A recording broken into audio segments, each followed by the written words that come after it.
Hey everyone, it's Yolanda and I am back with another video with an update on how my medicinal herbal tea garden is going in the Arrow garden.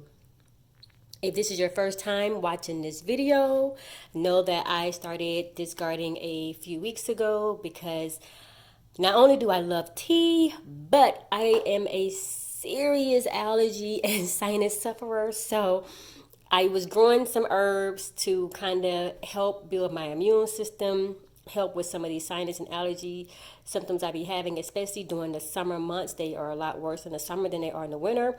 I do live in South Florida, so it's literally hot all year round.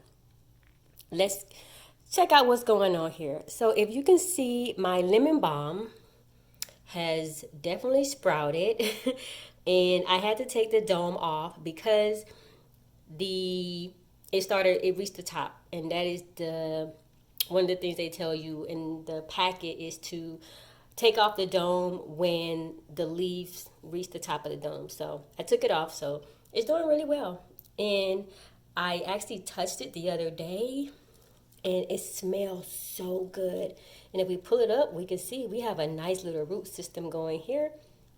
What I will probably do, because this is growing way faster than my other plants, is actually probably going to be put in this little jar here. I'm going to move it to this little jar here. I'm going to zoom out a little bit.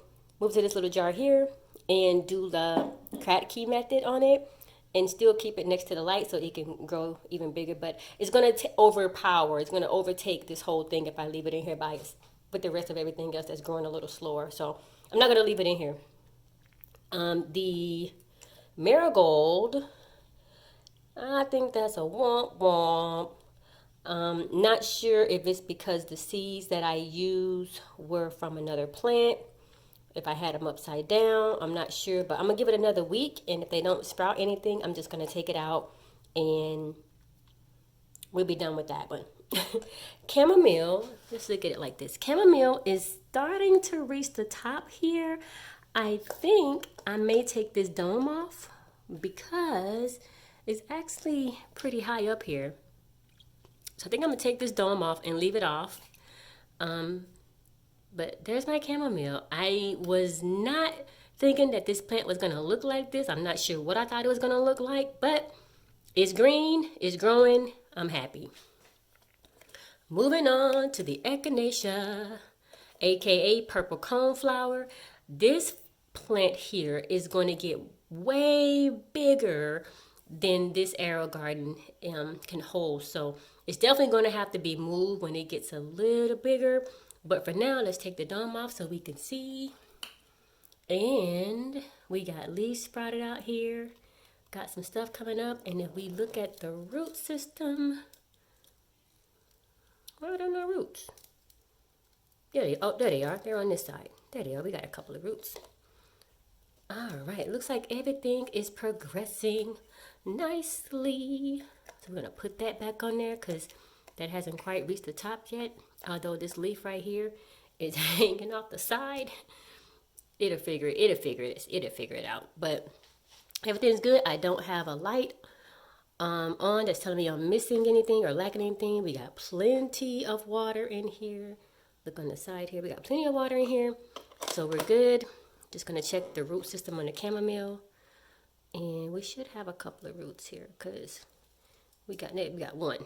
We got one little baby root here, but they'll come. They will come. What's that saying goes? If you build it, they will come. If you grow it and it sprouts green at the top, the roots will come at the bottom. So no worries there. So looking like all is well. I do have the light rays. I'm going to lower it back down like we're supposed to. Lower it down so that the little babies are not leggy, which I think that's what happened to this little guy over here, the event plant, because it got a little tall at the top here. And I think that's because I left the light up for a little bit. But yeah, it's going to have to be moved out of here with the rest of them. I'm going to give it another week. So like next week when I come and check it and give another update, it's probably going to be moved to the crack key method. And what I would probably do is do a separate video on how I'm going to do that because I have to research to figure that out. I've done it a couple times unsuccessfully. So I'm hoping that by me starting earlier, like removing the lemon balm earlier, that I'll have a more successful transplant this time. But until next time, thanks for watching. Talk to you all in the next video.